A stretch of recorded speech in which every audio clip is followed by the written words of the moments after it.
Smokey. Roll 'em.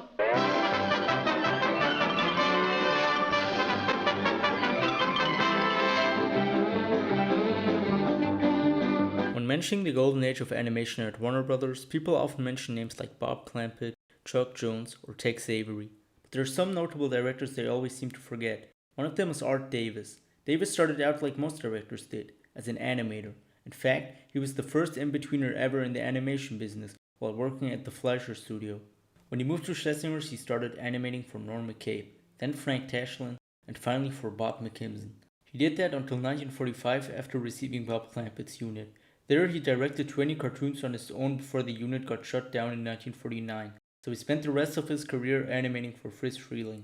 It's a shame really, because Art Davis really did make some great cartoons, and could easily compete with Clampett or Jones. Especially since his cartoons somewhat remind me of the high energy Clampett stuff, mixed with some Robert McKimson.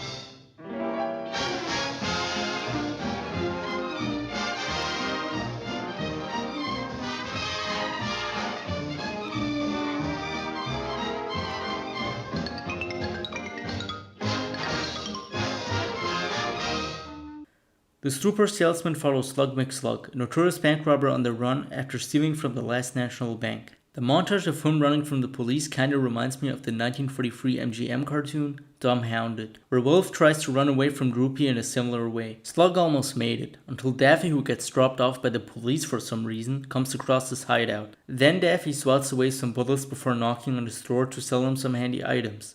Slug immediately gets fed up with Daffy and decides to kill him. After getting thrown out, Daffy tries to enter the house again with a small helicopter. When that failed, Daffy just sawed his way up to Slug's house and sold him a pair of brass knuckles, not knowing what Slug intends to use them for. Daffy immediately blocks Slug's attack with a clothes iron. Next gadget for sale is ammo for the gun Slug is planning to shoot him with, but that's just a setup to promote his double-breasted bulletproof vest. Finally, Daffy is able to sell him a lighter, but Slug blows himself up with it.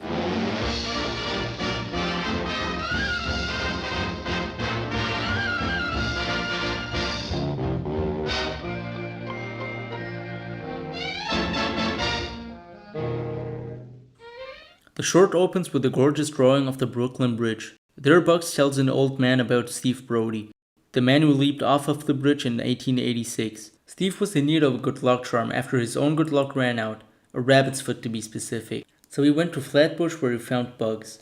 Brody decides to start the hunt off like poor Elmer Fudd usually does, and pulls him out of his hole. Straight to the point, he decides to stab Bugs in a very played down yet hilarious manner. But Bugs convinces him that rabbit feet aren't lucky due to the life they lead, like getting hunted a lot.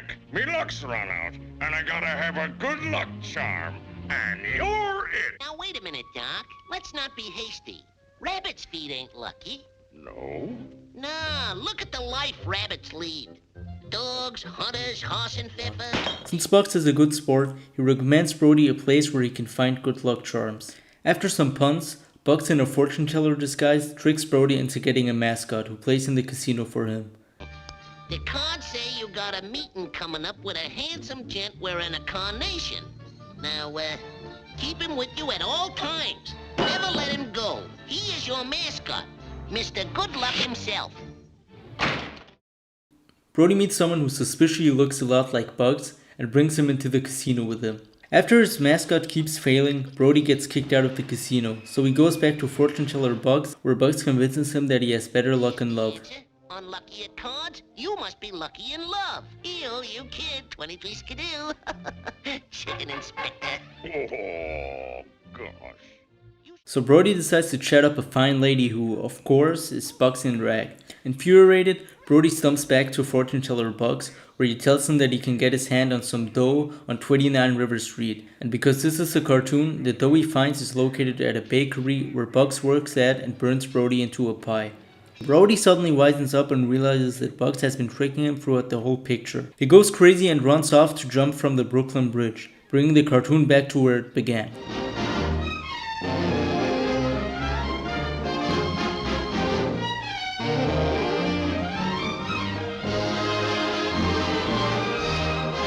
Before saying anything about the plot, I have to compliment the atmosphere. The patches of snow and street lamps in the background add so much for so little. You can practically feel how cold it is. The short opens with a few scenes of Porky kicking Daffy out of places he decided to sleep in due to his unexplained homelessness. After getting kicked out of the park by policeman Porky, Daffy decides to sleep in a display of living room furniture until Porky finds him once again. Porky then breaks into Daffy's home and tries kicking Daffy out again, but Daffy shows him some good hospitality, like offering him a cigar and spraying water on him, but Porky won't have it, so he again tries to kick him out, which doesn't work, since Daffy threatens to call the cops on him. Of course, that you are violating the sanctity of the American home. If you haven't got a warrant, sir, get out before I call a cop. Now go. Porky immediately returns to the screen and smacks Daffy with a bat. A chase ensues involving glue, a bow and arrow, and a cuckoo clock with a real bird. In the next shot, Porky finds Daffy sleeping on a hammock and bags him in, but Daffy outwits him by lighting a rocket inside the bag and throws him up the elevator. The shot after that reminds me of a scene from the 1943 Bob Clampett cartoon, Wisecracking Doug. I dream of a genie with a light brown feathers. Watch it, Bob!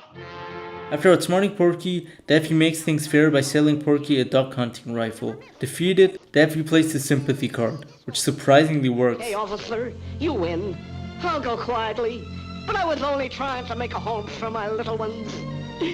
Come, Alphonse, Rodrigo, we're being thrown out again. Something about this cartoon I admire is the use of brushstrokes for quick movements, instead of relying on smears, which look amazing in motion.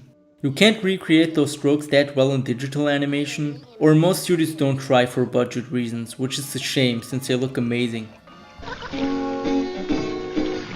We were sailing along, on moonlight day. We could hear the voices ringing, they seemed to